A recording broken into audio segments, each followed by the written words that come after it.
Μαρίτσα και καλώς ήρθατε στο κανάλι μου. Σας είχα υποσχεθεί μια σειρά από βιντεάκια με θέμα ολική επαναφορά. Ο ήλιος και η θάλασσα άφησαν κάποιες φθορές επάνω μας, όμως εμείς δεν ανησυχούμε γιατί θα τα επανορθώσουμε όλα.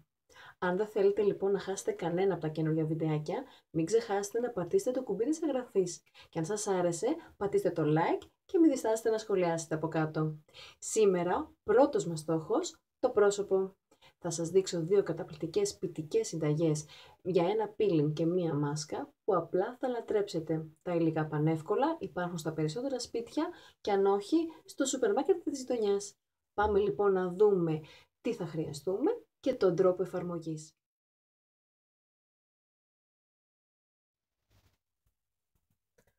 Πάμε λοιπόν να δούμε τα υλικά που θα χρειαστούμε για αυτή την πολύ απλή συνταγή για peeling για το πρόσωπο. Λοιπόν, θέλουμε ένα κουταλάκι του γλυκού μαύρη ζάχαρη. Προτιμώ τη μαύρη ζάχαρη γιατί έχει πιο λεπτούς κόκκους και θα δείτε ότι στο εμπόριο υπάρχουν διαφόρων ειδών. Εγώ έχω προτιμήσει μία γιατί είναι ακόμα πιο λεπτή η κόκκι της. Ένα κουταλάκι του γλυκού μέλι. Λίγες σταγόνες ελαιόλαδο. Λίγες σταγόνες χυμό λεμονιού και λίγες σταγόνες ροδόνερο. Λοιπόν, όπως τα βάζω τα υλικά μέσα στο μπολάκι μου, θα σας λέω και γιατί, τι καλό μας κάνει το κάθε ένα συστατικό. Λοιπόν, η μαύρη ζάχαρη είναι πλούσια σε μελάσα. Η μελάσα έχει πάρα πολλά μέταλλα, πολυφενόλες και αντιοξυδοτικά, καθώς και βιταμίνες του συμπλέγματος Β. Οπότε είναι κατάλληλο για το peeling μας. Επίσης σας είπα και πριν ότι επιλέγω τη μαύρη και όχι την καστανή και αν μπορείτε να το καταλάβετε ότι είναι πολύ πιο λεπτή η κόκκι της, οπότε αυτό είναι πολύ καλό γιατί είναι πιο ήπιο πολυπιστικό για το πρόσωπο. Λοιπόν, θα βάλουμε ένα κουταλάκι του γλυκού μέλι. Το μέλι είναι γνωστό για τη βιολογική του αξία. Έχει φυσικές αντιβακτηριακές ιδιότητες, είναι ένα φυσικό ήπιο απολιπιστικό, κατάλληλο και για δέρματα που έχουν ακμή. Μετά θα βάλουμε λίγες σταγόνες ελαιόλαδο. Το ελαιόλαδο είναι επίσης πλούσιο σε αντιοξυδοτικά, με αντιφλεγμονώδη δράση, καθώς και βιταμίνη Ε. Αν θέλω μπορώ να αντικαταστήσω το ελαιόλαδο με κάποιο άλλο φυτικό έλαιο που έχω στο σπίτι. Αμυγδαλέλαιο, λάδι αβοκάντο ή οτιδήποτε άλλο. Θα βάλω λίγες σταγόνες φυσικό χυμό λεμονιού. Το λεμόνι είναι γνωστό επίσης για την αντιβακτηριακή του δράση. Είναι πλούσιο σε βιταμίνη C και αντιοξυδοτικά, καθώς έχει και λευκαντικούς παράγοντες που τώρα μετά το καλοκαίρι μπορεί να έχουν δημιουργηθεί στο πρόσωπο λεκέδες ή πανάδες, οπότε εξυπηρετεί πάρα πολύ για τη λεύκανση. Και θα βάλω και λίγες σταγόνες από ροδόνερο. Το ροδόνερο επίσης είναι ένα συστατικό το οποίο καθαρίζει και τονώνει το δέρμα, είναι πλούσιο σε τανίνες και έχει πάρα πολλές βιταμίνες. Οπότε θα το βάλω στη συνταγή μου. Αν δεν έχω, μπορώ να την καταστήσω με ένα ιαματικό νερό σε μορφή σπέρι που μπορεί να έχω ή αν δεν έχω καθόλου, βάζω νερό βρύσης. Το θέλω γιατί συμπληρώνει και κάνει τη συνταγή μου πιο υγρή. Θέλω να λιώσει η ζάχαρη, δεν θέλω να μείνει η κόκκι της και να γδέρνουν το δέρμα. Θέλω να έχει, εδώ έχει πέσει και ένα κουκούτσι μέσα, θα το βγάλουμε εννοείται. Λοιπόν, να είναι σε αυτή τη μορφή, δηλαδή να είναι αρκετά ρευστό, γιατί όταν θα το εφαρμόσω στο πρόσωπο, δεν θέλω να κολλάει και να αναγκάζομαι να βάζω δύναμη και να τρίβω το πρόσωπό μου, θέλω να γίνεται ήπια. Και πάλι, αν το δω ότι κολλάει, θα προσθέσω λίγο ακόμα από τα υγρά μου. Αν έχω δηλαδή λίγο πιο ξηρό δέρμα, μπορώ να βάλω λίγο ελαιόλαδο περισσότερο. Αν έχω πολλούς λεκέδες, θα βάλω λίγο λεμονάκι. Ή απλά θα προσθέσω λίγο υγρό στοιχείο. Με ένα πινέλο θα γίνει η εφαρμογή στο πρόσωπο. Θα το απλώσω πολύ καλά και θα τρίψω απαλά. Πάμε λοιπόν να το εφαρμόσουμε κιόλας. Λοιπόν, έχουμε έρθει στο μπάνιο και είμαστε έτοιμοι να κάνουμε την εφαρμογή του peeling που θα ανανεώσει τα κύτταρά μας και θα βοηθήσει το δέρμα μας να επαναφέρει τη χαμένη του υγρασία. Λοιπόν, αυτό που θα χρειαστούμε για να ξεκινήσουμε είναι ένα μπολάκι με ζεστό νερό, στο οποίο μέσα μπορώ να ρίξω λίγες σταγόνες από φυσικό χυμό λεμονιού ή από κάποιο αιθέριο έλαιο που μπορεί να έχω στο σπίτι.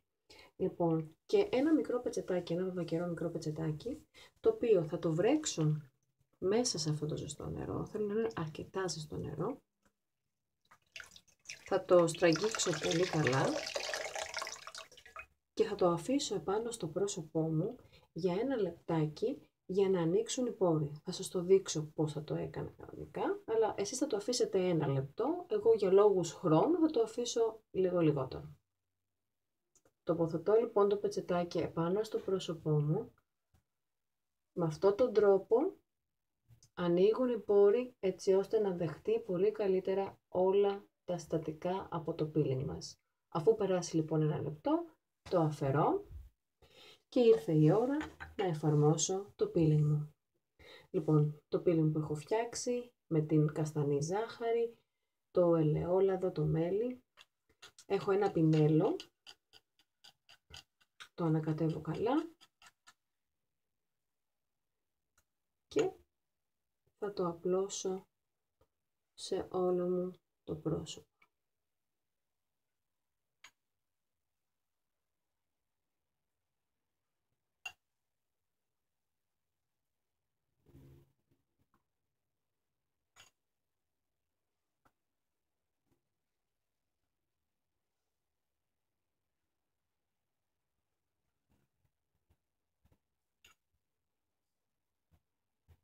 Μπορώ να πάω και στο λαιμό και όπως σε κάθε περιποίηση που κάνουμε δεν ξεχνώ να φροντίσω και το ντεκολτέ μου. Γι' αυτό έχω φορέσει ένα ανοιχτό μπλουζάκι, έχω βάλει και ένα κομμάτι χαρτί για να μην το λερώσω και θα βάλω από το υλικό μου αυτό και εδώ.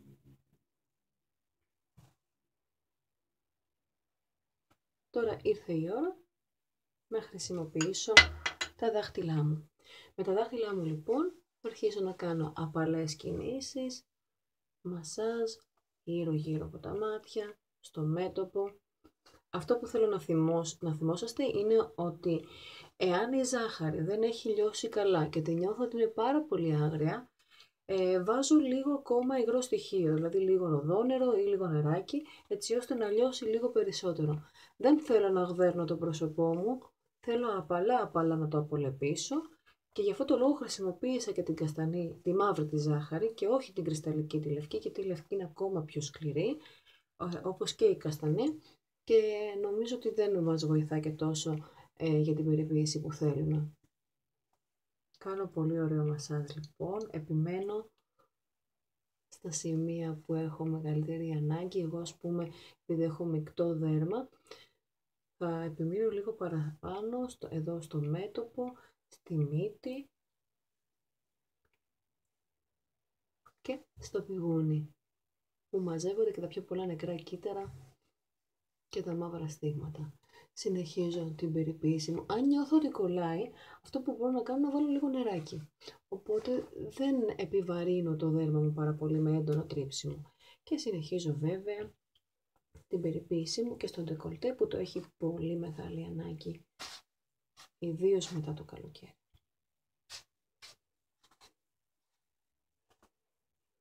Καλό θα ήταν να μπορώ να το εφαρμόσω αυτό ακόμα και στην πλάτη. Λοιπόν, κάνω για ένα λεπτάκι, το απλώνω πολύ καλά σε όλο το δέρμα. Με ό,τι έχει περισσέψει τώρα, θα τοποθετήσω ξανά λίγη ποσότητα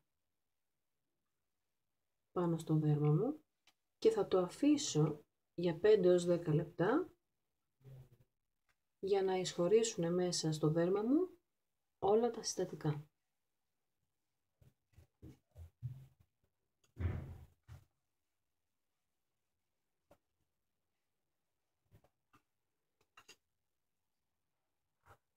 Βάζω λίγο και εδώ και θα περιμένω έτσι για 5 έως 10 λεπτά. Μου περίσσεψε λίγο όμως και δεν θα πάει χαμένο. Τι δεν έχουμε περιποιηθεί? Τα χεράκια μας. Λοιπόν, με ό,τι ποσότητα έχει απομείνει, θα την πάρω στα χέρια μου και θα κάνω πολύ ωραίο μασάζ και στα χέρια μου. Αυτό είναι κάτι που πρέπει να το θυμόσαστε πάντα, ότι περιποίηση κάνουμε στο πρόσωπό μας, την συνεχίζουμε στο λαιμό και στο ντεκολτέ και δεν ξεχνάμε ποτέ να φροντίσουμε και τα χέρια μας που το έχουν τόσο πολύ μεγάλη ανάγκη. Θα μείνω έτσι για 5-10 λεπτά. Θα ξεπληθώ με χλιαρό νερό και θα σας δείξω πώς συνεχίζουμε στην πορεία. Πάμε λοιπόν να δούμε αυτή την πολύ απλή συνταγή για θρεπτική μάσκα για το πρόσωπο που θα μας βοηθήσει να αντιμετωπίσουμε τις φθορές μετά τον καλοκαιρινό ήλιο και την αλμύρα της θάλασσας. Θα χρειαστούμε ένα κουταλάκι του γλυκού γιαούρτι, μία κουταλιά της σούπας λιωμένο αβοκάντο, ένα κουταλάκι του γλυκού μέλι και λίγο ελαιόλαδο. Ελάτε λοιπόν να βάλουμε τα υλικά μας μαζί στο μπολάκι και να σας εξηγήσω τι βοηθάει το κάθε υλικό. Το γιαούρτι, όπως βλέπετε, έχω επιλέξει το παραδοσιακό γιαούρτι αυτό με την πέτσα, διότι είναι πλούσιο σε πρωτεΐνη που βοηθά στην παραγωγή κολαγόνου και βέβαια περιέχει γαλακτικό οξύ και α-υδροξύ, τα οποία απολεπίζουν το δέρμα και αποσυφορίζουν τους σπόρους, με αποτέλεσμα να έχει πλούσια συσφυκτική δράση. Θα βάλουμε λοιπόν αβοκάντο. Θα βάλουμε μία κουταλιά της σούπας. Βάλω μία μεγάλη εδώ πέρα. Το αβοκάντο περιέχει πλούσια λιπαρά ω9, ενώ περιέχει βιταμίνες Κ, Σ και Ε. Ενυδατώνει και αντιμετωπίζει την κυταρική γύρανση, ενώ οι βιταμίνες του συμπλέγματος Β προστατεύουν από την οξύδωση των ελευθέρων ριζών. Γι' αυτό και θα το βάλουμε στη συνταγή μας. Θα χρειαστούμε επίσης μέλι. Το μέλι, είπαμε, είναι πλούσιο σε πάρα πολλές βιταμίνες, μέταλλα, έχει επουλωτική δράση, οπότε και αυτό μας βοηθάει στη συνταγή μας. Και βέβαια θα προσθέσουμε και λίγες σταγόνες ελαιόλαδο. Όλα αυτά θα τα ανακατέψουμε τώρα μαζί, να γίνουν μια πολύ ωραία μάσκα. Και αφού κάνουμε πρώτα το peeling μας, μετά θα την απλώσουμε σε όλο το πρόσωπο και θα την αφήσουμε για 20 λεπτά.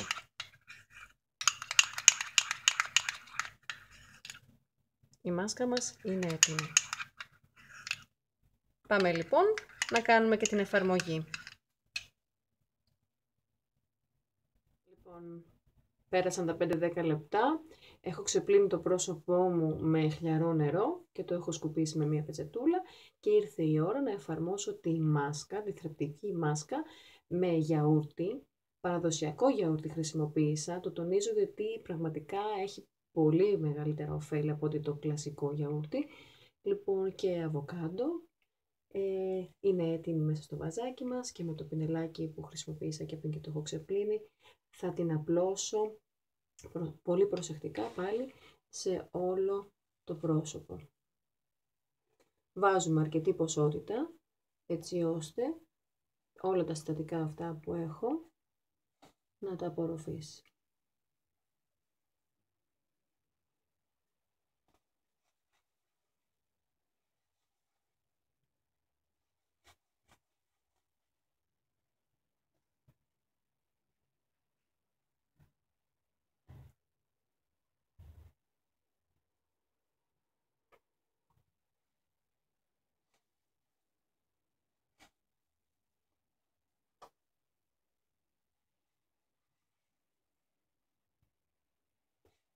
Ωραία.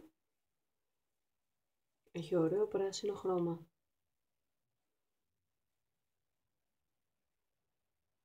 Είναι αρκετά δροσερή.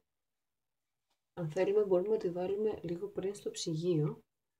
Λοιπόν, δεν ξεχνώ να εφαρμόσω τη μάσκα μου και στο λαιμό μου.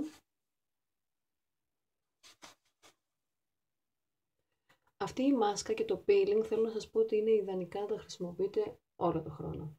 Αλλά ιδίως για τώρα που έχει έρθει το φθινόπωρο και θέλουμε να επαναφέρουμε το δέρμα μας από τις φθορές του ήλιου, είναι ιδανική. Δεν ξεχνώ να βάλω και στο ντεκολτέ μου, όπως είπαμε,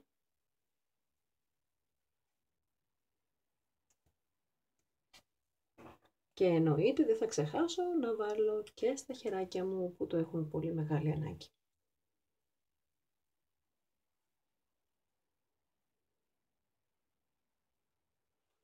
Εν τω μεταξύ μου σοβολάει.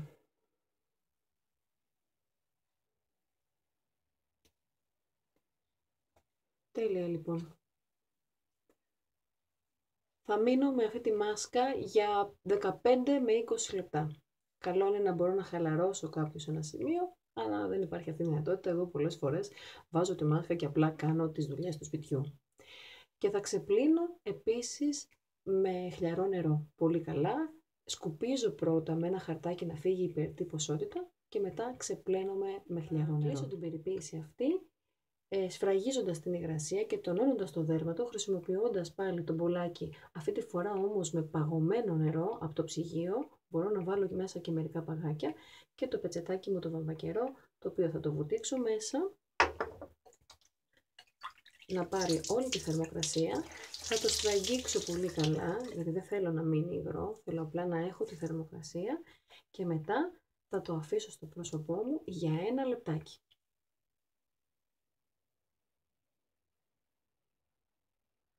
Όταν περάσει το 1 λεπτό, είμαι έτοιμη, μπορώ να βάλω την ενυδατική μου κρέμα και δείτε αμέσως τη διαφορά στο δέρμα σας.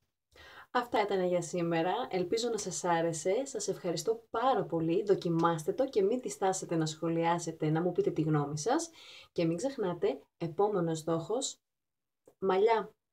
Γεια σας!